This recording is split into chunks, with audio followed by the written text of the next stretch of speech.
educational channel. Dear students, today we are going to study lipid. हम लोग cell study की अभी तक सेल के स्ट्रक्चर पढ़ रहे हैं, सेल मेम्ब्रेन के स्ट्रक्चर की बात कर रहे हैं। अभी तक सेल मेम्ब्रेन में हम समझे कि सेल वास्तव में लिपिड बाइलेयर होता है और इसमें हम ये भी समझे थे कि इसके ऊपर प्रोटीन का लेयर होता है। आगे हम समझेंगे कि सेल में ट्रांसपोर्टेशन के लिए चैनल्स कैसे बनते हैं, पर सबसे पहले हम लोग समझते हैं लिपिड के बारे में। पहले समझते हैं केमिकली लिपिड क्या है। लिपिड, इनमें लिपिड एक लॉन्ग चेन है हाइड्रोकार्बन का लॉन्ग चेन है जिनके एक एंड पर कार्बोक्सिलिक ग्रुप होता है। लिपिड की अगर बात करते हैं तो सिंपल सी बात करते हैं, ये एक इस तरह से लॉन्ग चेन है और एक एंड पर कार्बोक्सिलिक एसिड होता है, ओ डबल बॉन्ड O और OH। ये सिंपल लिपिड होता है।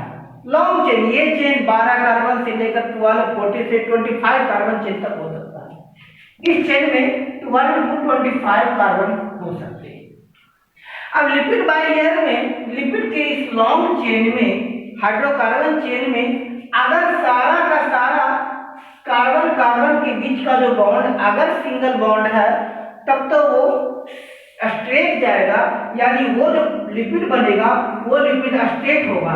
लेकिन अगर इसमें कहीं पर बीच में चेन में कहीं पर डबल बॉन्ड आ गया तो जितनी बार ये डबल बॉन्ड आएगा लिपिड मुड़ जाएगा। लिपिड एक विशेष एंगल पर मुड़ जाएगा। ट्रिपल बॉन्ड आएगा तो और भी मुड़ जाएगा, ये है ना। मान लिया दो जगह लिपिड बॉन्ड आ गया तो इस तरह से मुड़ गया, इस तरह से लिपिड बॉन्ड मुड़ जाएगा।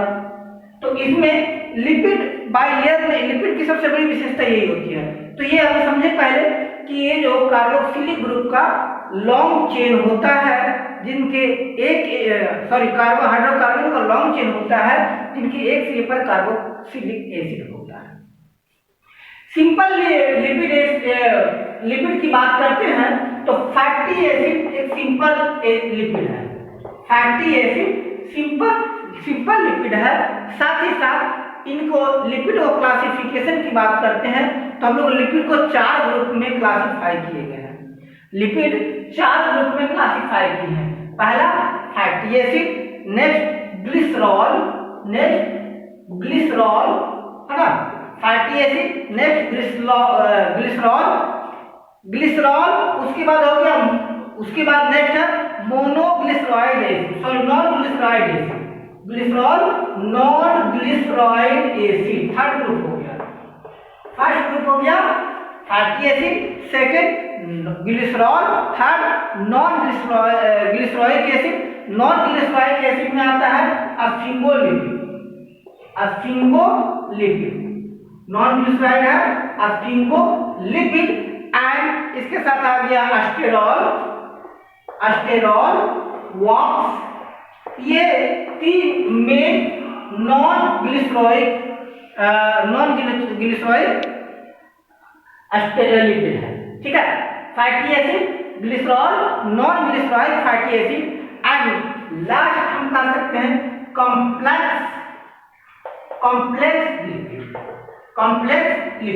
कॉम्प्लेक्स लिपिड में आ गया लाइपोप्रोटीन या हम कह सकते हैं ग्लाइकोप्रोटीन।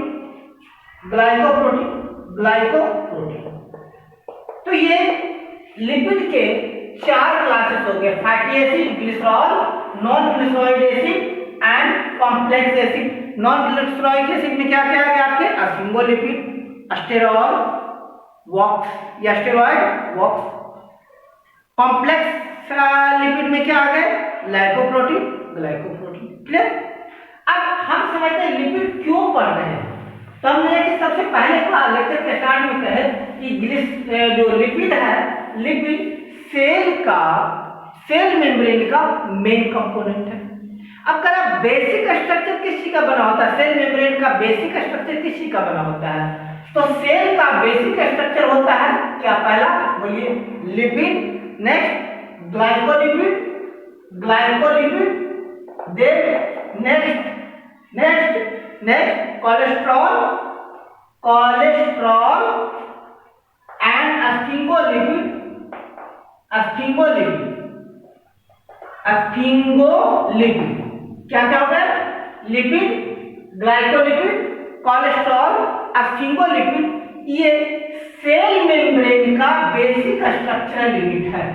मेम्ब्रेन का बेसिक स्ट्रक्चरल यूनिट है। जितने भी सेल मेम्ब्रेन होंगे उन वो मेन रूप से इसी चीज के बने होते हैं, इन्हीं कंपोनेंट्स के बने होते हैं। तो पहला मिड लेवल का क्वेश्चन कि बेसिक स्ट्रक्चरल यूनिट और compounds of membrane, of cell membrane, क्या क्या हो गया? Basic structural compounds of cell membrane. तो basic structural compound of cell membrane है आपके lipid, glycolipid, cholesterol and sphingolipid, right. अब हम अगर लिपिड की बात करेंगे, लिपिड बाइलेयर जिसमें हम लिपिड की बात करेंगे, तो आगे हम समझेंगे ये बेसिक स्ट्रक्चर होता है लिपिड का, जिसमें कहते हैं हेड फास्फोलिपिड का बना होता है। हेड किसका होता है? फास्फोलिपिड, ये फास्फोलिपिड है। और ये क्या है?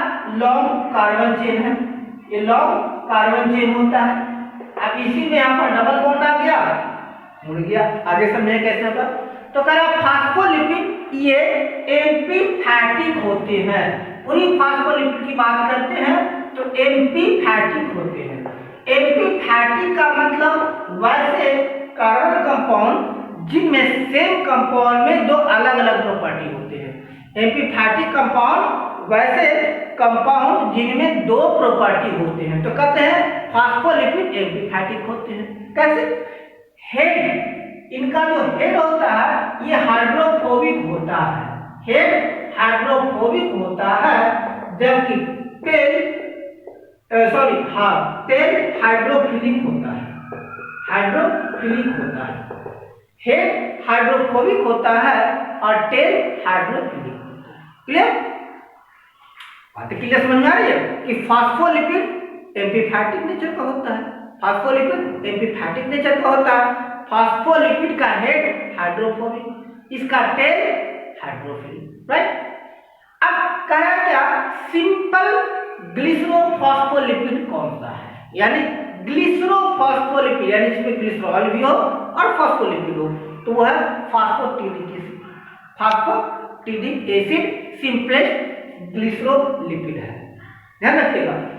फास्फोटिडिक acids are simplest glycerolipid. Phosphatidic acid, phosphatidic acid क्या है? एसिड सिंपलेस्ट ग्लिसरोलिपिड एसिड, ठीक है। ग्लिसरोलिपिड ग्लिसरोफॉस्फोलिपिड। चलिए आगे इसके बारे में बात करते हैं, लिपिड के बारे में। आगे कहते हैं कि लिपिड बाइलेयर अगर सेल मेम्ब्रेन में हम समझते हैं तो सेल मेम्ब्रेन इस तरह से बना होता है। सेल मेम्ब्रेन में लिपिड बाइलेयर पाया जाता है। लास्ट की वीडियो देख लीजिए, उसमें हम डिस्कस कर चुके हैं। सेल मेम्ब्रेन इस तरह से बाइलेयर का बना होता है। सेल मेम्ब्रेन लिपिड बाइलेयर का बना होता है। Head outside and tail inside. तो ये क्या करता है? ये सील्ड कंपार्टमेंट बना लेता है, क्योंकि ये हाइड्रोफोबिक है। हाइड्रोफोबिक पार्ट है ये। हाइड्रोफोबिक का मतलब होता है वाटर इस पे एक्ट नहीं करेगा, वाटर रेजिस्टेंट है। तो इसका जो लिपिड बाइलेयर हाइड्रोफोबिक के कारण मेम्ब्रेन के लिए, सेल के लिए एक सील्ड कंपार्टमेंट प्रोवाइड कराता है। सील्ड कंपार्टमेंट मींस इस मेम्ब्रेन के अंदर कुछ भी नहीं जा सकता जब तक लिपिड बाइलेयर चैनल बनाकर उसे अलाउ ना करे। सील्ड कंपार्टमेंट में सेल के अंदर, सेल मेम्ब्रेन से सेल के भीतर कुछ भी नहीं जा सकता जब तक लिपिड बाइलेयर उसको चैनल प्रोवाइड ना करे। क्यों? आवश्यकता इसलिए, इंपॉर्टेंस इसलिए है कि सेल मेम्ब्रेन में कई तरह के सेल ऑर्गेनल होते हैं। आगे पढ़ेंगे। हो सकता है कि अगर ये किसी सब्सटेंस को अलाउ कर दे या इंटर कर दे तो उसकी बायोकेमिस्ट्री डिस्टर्ब हो जाए। अब सेल बायोकेमिस्ट्री अगर डिस्टर्ब हो जाएगा तो पॉसिबिलिटी ये बन जाती है कि सेल डिस्ट्रॉय हो जाए या सेल डेड हो जाए, सेल डैमेज हो जाए। दैट्स वाई ये सील्ड कंपार्टमेंट बनाता है। अब सेल के अंदर वही सब्सटेंस जाएगा जिससे सेल मेम्ब्रेन का चैनल, आगे चैनल कैसे बनेगा हम आगे के लेक्चर में समझेंगे, वो चैनल जिन कंपाउंड्स को, जिन सब्सटेंसेस को मेम्ब्रेन के अंदर और बाहर अलाउ करेगा वही जाएगा, अदरवाइज नहीं जाएगा। तो ये लिपिड बाइलेयर सील्ड कंपार्टमेंट बनाता है। अब दूसरा ये क्या करता है, सेल को इनर्जेटिकली फेवर करता है सो दैट सेल का बहुत सारा एनर्जी किसी अदर फंक्शन में काम ना करे, अदर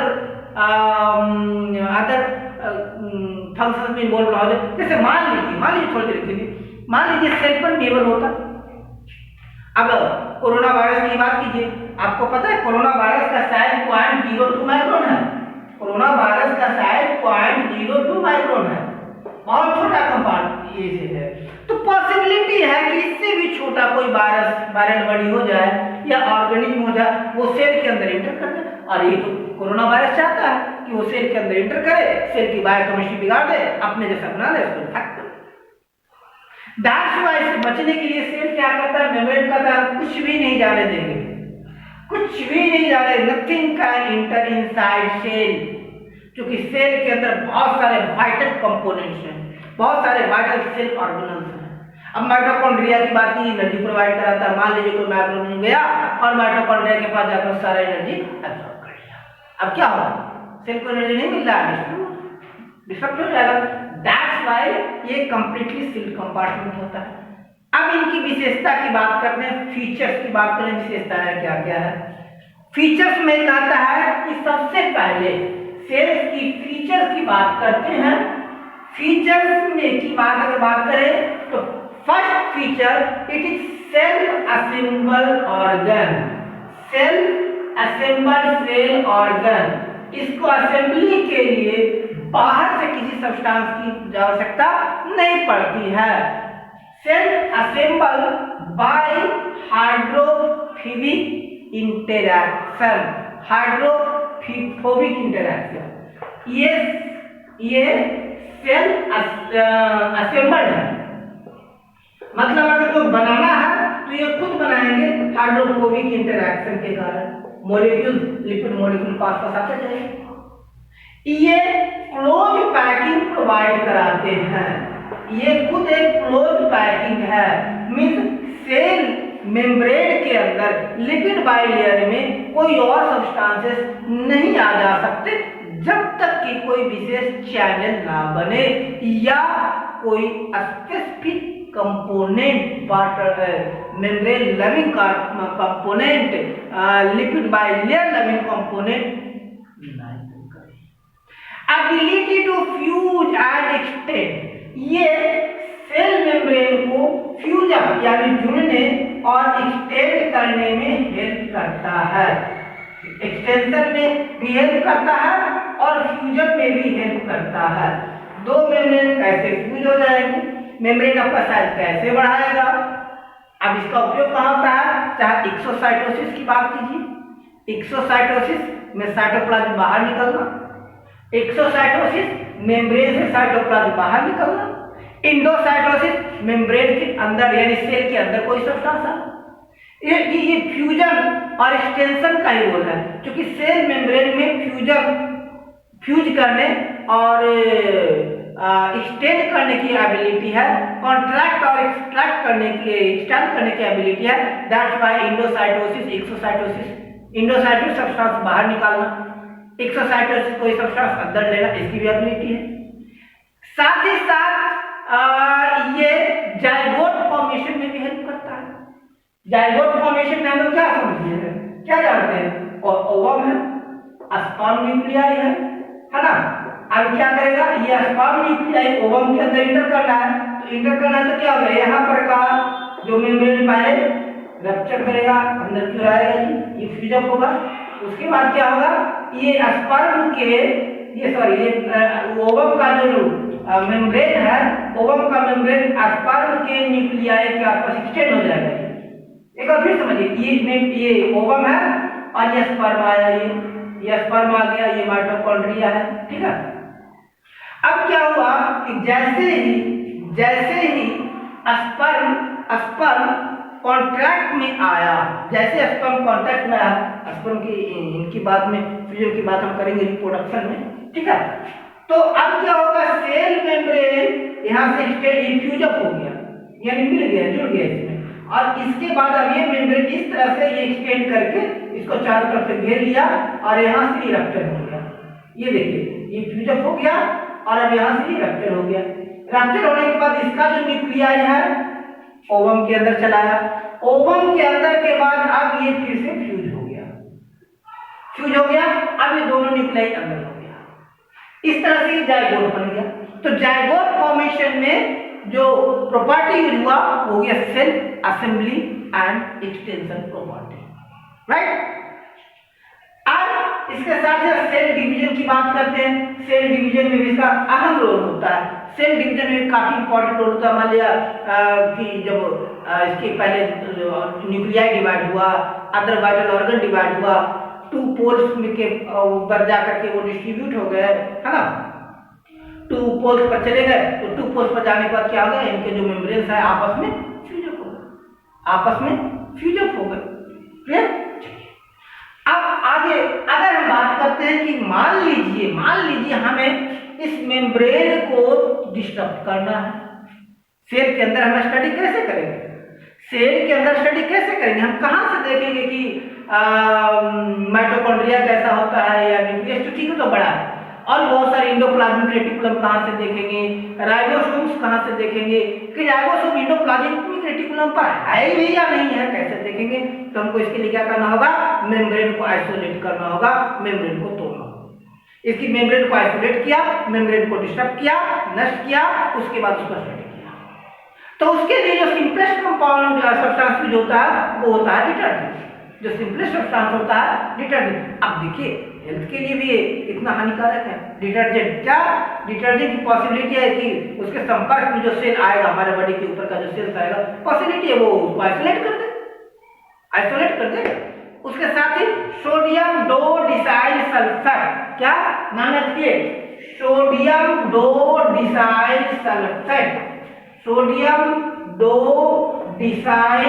सल्फेट, ये कंपाउंड सेल को डिसरप्ट करने में लैब में यूज किया जाता है। सेल मेम्ब्रेन को डिसरप्ट करने में यूज किया जाता है, सेल मेम्ब्रेन को तोड़ने में यूज किया जाता है, मेम्ब्रेन प्रोटीन को आइसोलेट करने में यूज किया जाता है। हमें पता कैसे चला कि प्रोटीन कहाँ है, कहाँ पता चलेगा, कैसे पता चलेगा? तो इसके लिए हम सोडियम डो डिसाइल का यूज किए, सल्फेट का यूज किए। सोडियम डो डिसाइल सल्फेट क्या करते हैं, मेम्ब्रेन को तोड़ दिया। अब मेम्ब्रेन को तोड़ दिया तो हम उसको ये भी देख लें कि लिपिड बाइलेयर, लिपिड कैसे हमें पता चला कि लिपिड बाइलेयर होता है, कैसे हमें पता चलेगा कि इसमें प्रोटीन कहाँ होता है, कैसे हमें पता चलेगा कि चैनल कैसे बन रहा है? तो उसके लिए हम क्या किए, सोडियम डो डिसाइल सल्फेट को यूज किए। सोडियम डो डिसाइल सल्फेट क्या किया, मेम्ब्रेन को तोड़ दिया, मेम्ब्रेन का अपर लेयर को, प्रोटीन लेयर को तोड़ दिया और उसके बाद हमने मेम्ब्रेन के अंदर दिखा दिया, फिर हम उसको आसानी से स्टडी कर लिया। इस तरह से हमें पता चला कि लिपिड का क्या रोल है। हमें ये भी पता चला कि सोडियम डो डिसाइल सल्फेट और डिटर्जेंट का यूज करके हम किस तरह से सेल को आइसोलेट कर सकते हैं।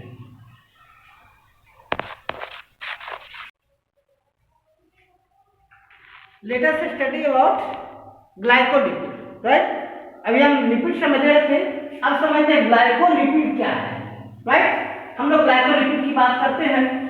लिपिड में अभी तक हम लोग समझे थे लॉन्ग फैटी एसिड का चेन है। लिपिड लॉन्ग फैटी एसिड का चेन है।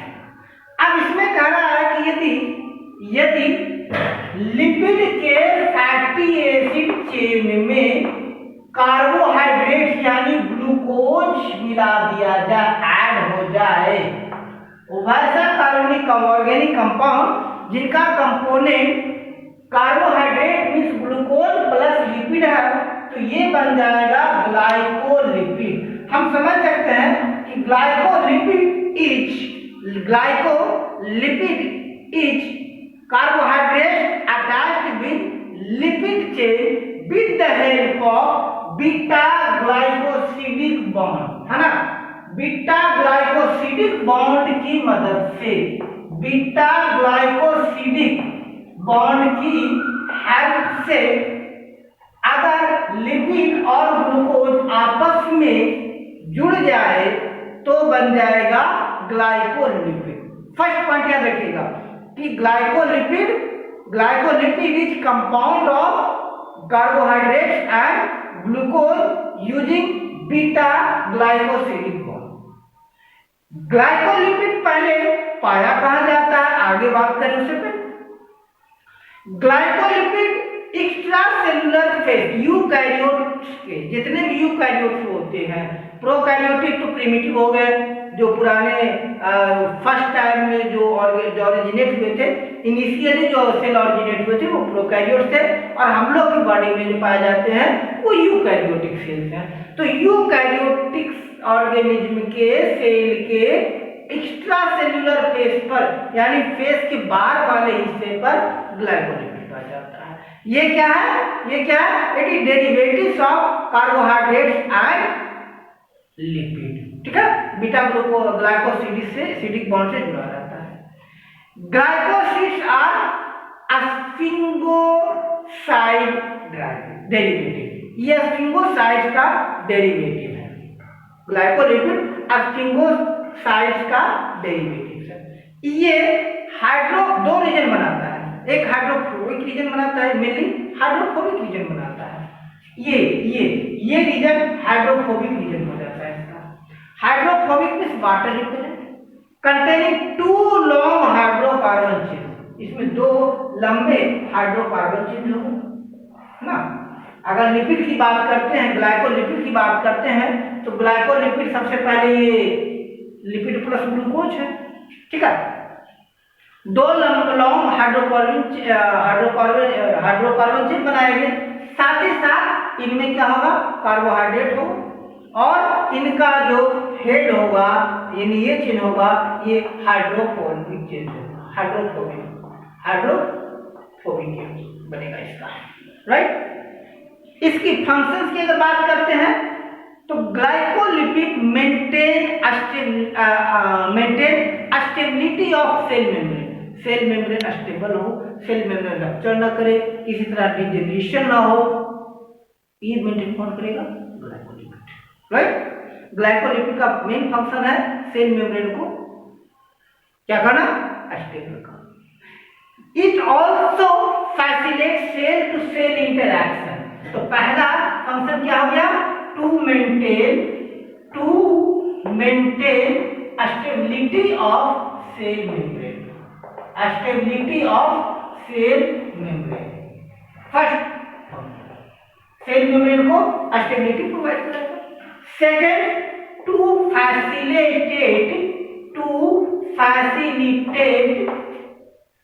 फैसिलिटेट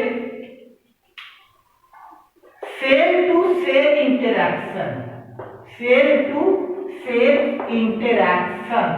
दो सेल्स के बीच सब्सटेंसेस का एक्सचेंज पॉसिबल कैसे हो?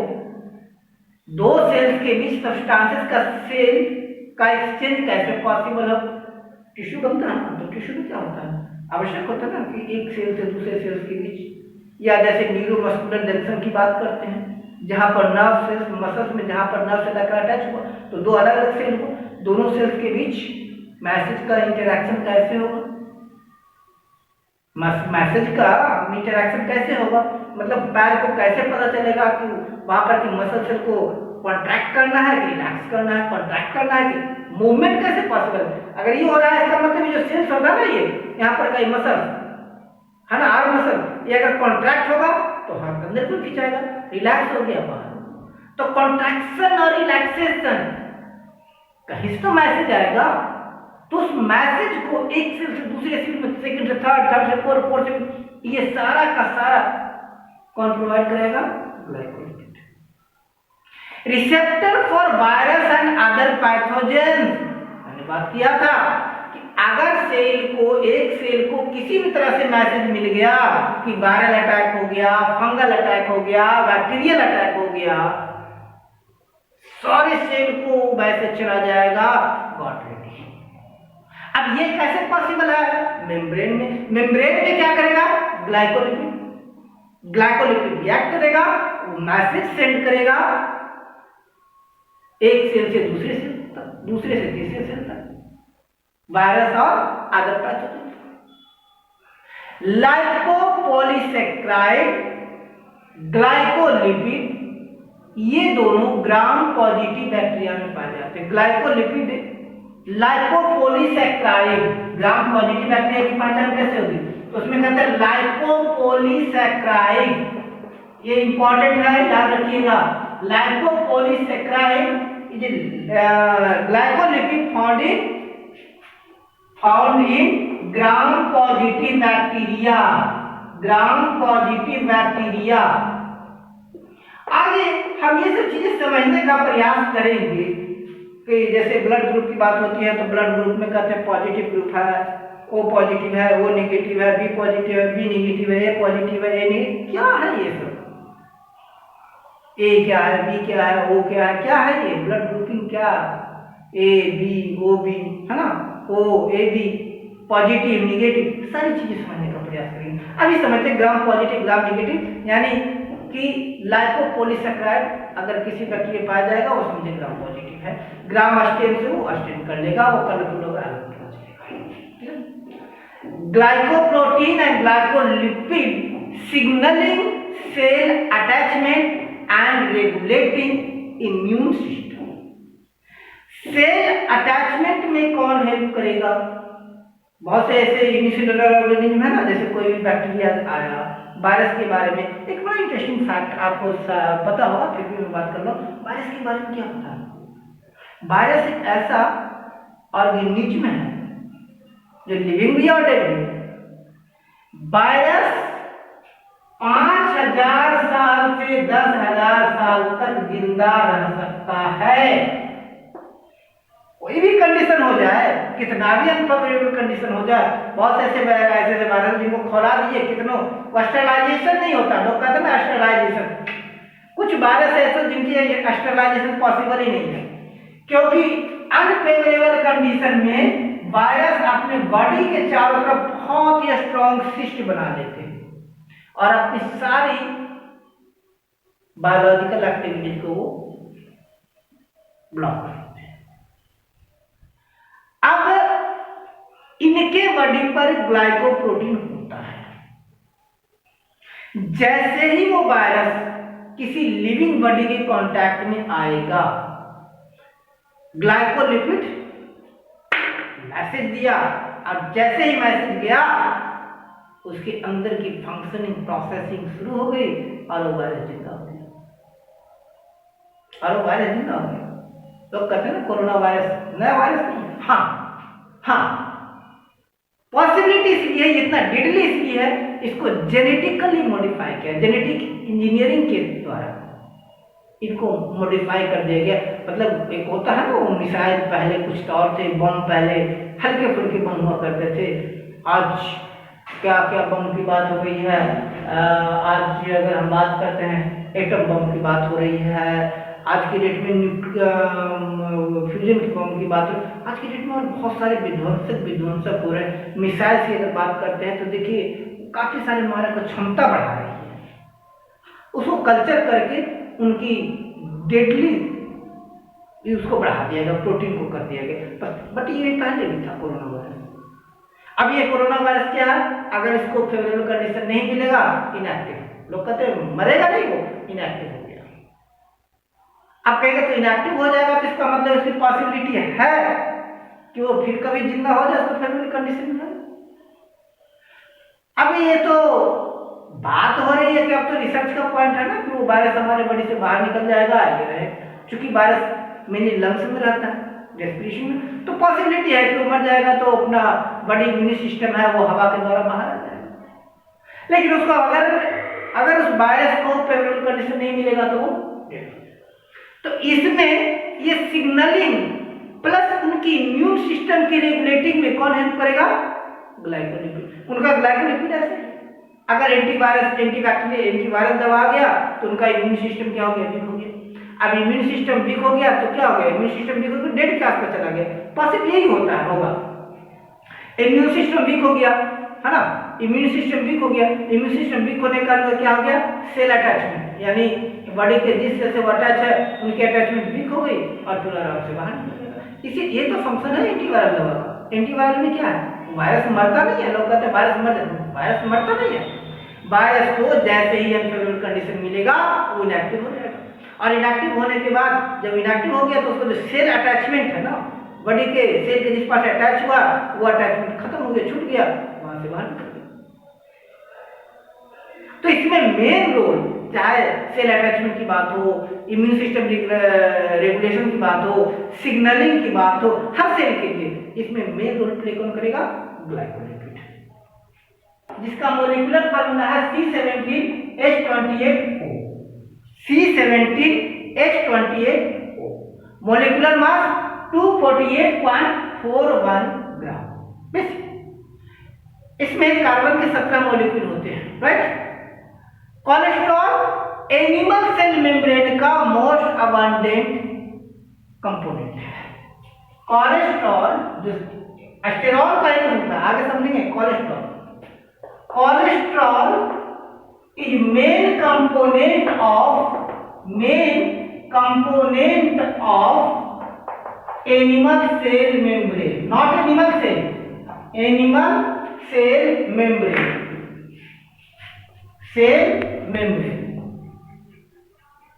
याद रखिएगा।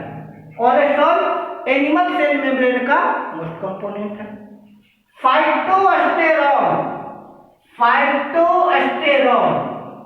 Phytosterol, it is the main component of plant cell membrane, not cell wall, plant cell membrane, याद रखिएगा। सेल वॉल सेलुलोज का बना होता है, सेल वॉल का मेन कंपोनेंट सेलुलोज होता है। फाइटोस्टेरॉल प्लांट सेल मेम्ब्रेन का मेन कंपोनेंट होता है। इर्गोस्टेरॉल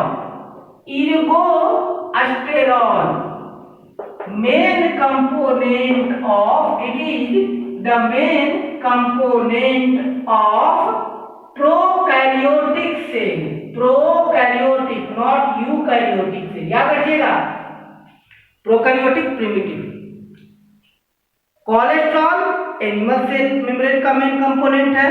फाइटोस्टेरॉल प्लांट सेल का मेन कंपोनेंट है। इर्गोस्टेरॉल यूकैरियोटिक सेल का। अब पहले जो प्लांट सेल का जो एस्टेरॉल है उसके बारे में थोड़ा सा जान लेते हैं। इसका मेन कंपोनेंट है साइटोस्टेरॉल।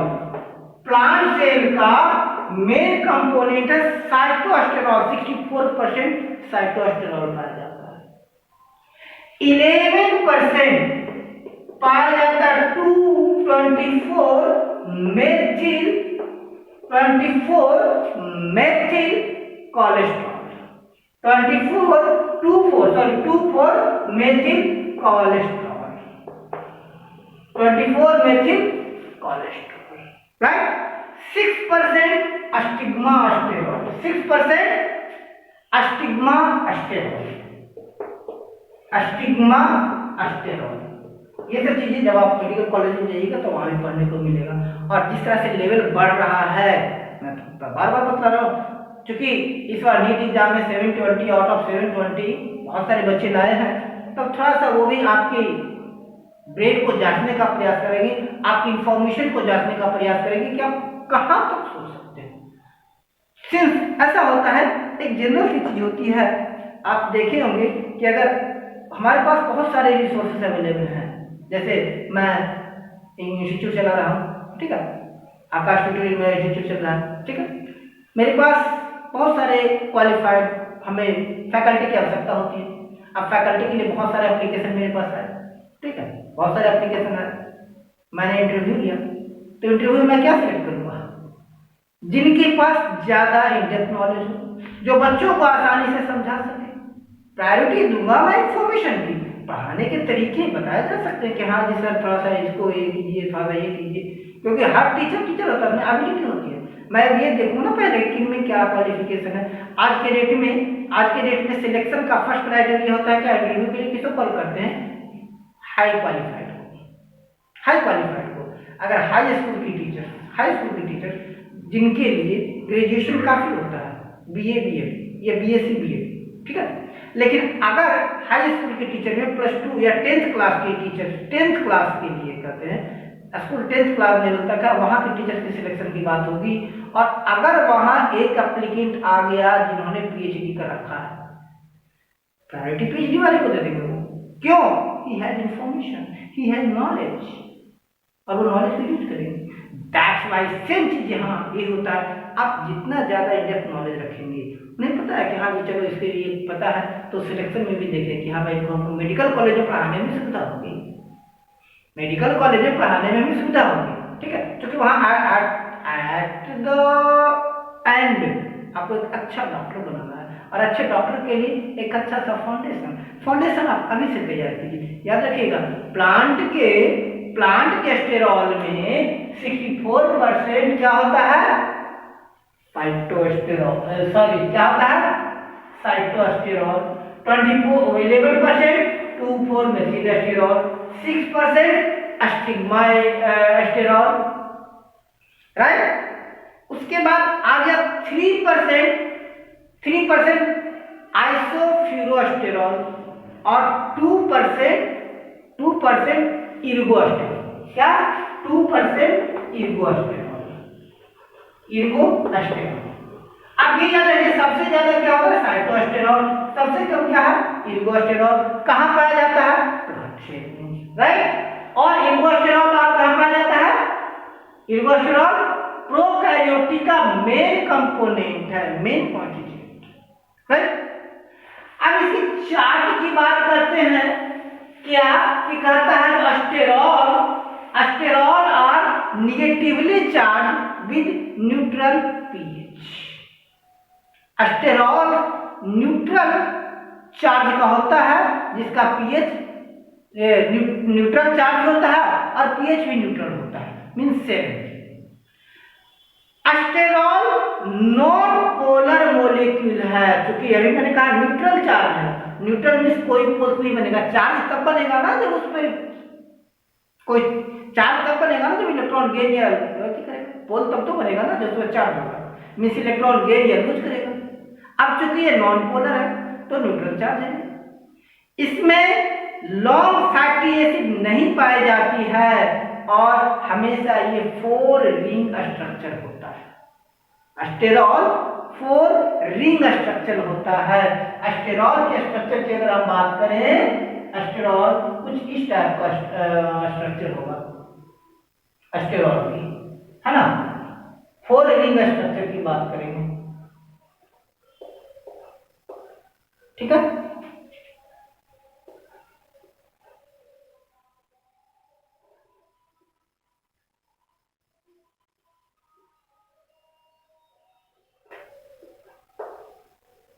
ये 4 रिंग स्ट्रक्चर बनाएगा।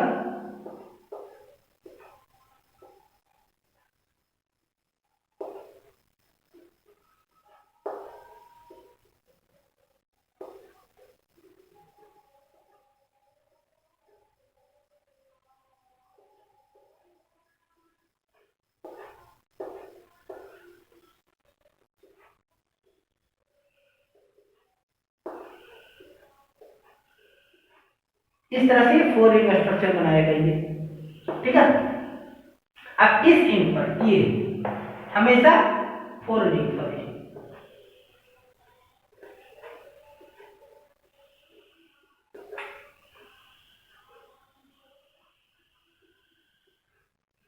वन, टू, थ्री, 4 ये, ठीक है। सिंपल स्टेरॉल की बात कर रहे हैं। 4 रिंग स्ट्रक्चर बनाएगा ये। 4 रिंग स्ट्रक्चर ये कैसा होगा? नॉन पोलर हो, न्यूट्रली चार्ज होगा, न्यूट्रल पीएच का होगा, 4 रिंग स्टेरॉल बनाएगा। सेल मेम्ब्रेन में जितने भी लिपिड पाए जाते हैं, टोटल लिपिड का 30% कोलेस्ट्रॉल है, स्टेरॉल 30% स्टेरॉल है। ये फैटी एसिड के साथ भी चेन बनाएगा, फास्फोलिपिड बॉन्ड के साथ। ये फैटी एसिड के साथ एसोसिएट होगा, किसे? Phospholipid bond. हाइड्रोफोबिक इंटरैक्शन के कारण, हाइड्रोफोबिक इंटरैक्शन के कारण सारे एस्टेरॉल आपस में एसोसिएट हो जाएंगे, हाइड्रोफोबिक इंटरैक्शन के कारण। सो दैट इनका एक ही उद्देश्य होता है कि किसी तरह से सेल के मेम्ब्रेन को रप्चर कर सेल की बिना रिक्वायरमेंट के सेल के अंदर कोई वाटर मॉलिक्यूल ना जा सके। अब थोड़ा सा हम कोलेस्ट्रॉल के बारे में समझते हैं। ये आर है, ये तो सिंपल एस्टेरॉल है। आर की जगह पर इसको रिप्लेस कर दे सिंपल हाइड्रोजन से, इसको हम रिप्रेजेंट कर दें आर को हाइड्रोजन से, तो ये बना देगा कोलेस्ट्रॉल। ठीक है, आर को अगर हाइड्रोजन से रिप्लेस कर दें तो ये बना देगा कोलेस्ट्रॉल। अगर इसकी जगह पर C2H5 इथेन हो तो होगा बीटा साइटोस्टेरॉल, बीटा साइटोस्टेरॉल, राइट। अगर इसके जगह पर मेथिल ग्रुप हो CH3 तो क्या बनाएगा, कैल्स्टेरॉल। क्या बनाएगा, कैल्स्टेरॉल, राइट। आज की इंफॉर्मेशन इतनी ही। हम नेक्स्ट वीडियो में एस्टेरॉल के बारे में और भी बहुत कुछ जानेंगे, क्योंकि फिर वीडियो बहुत ज्यादा लंबा हो जाएगा। एस्टेरॉल सेल मेम्ब्रेन के लिए बहुत इंपॉर्टेंट कंपोनेंट है, इसलिए उनको इतनी छोटी सी बात पे है इतने हल्के में मत लीजिए, इतने हल्के में हम भी नहीं लेना चाहते। इसके बारे में और जानेंगे, समझेंगे, तब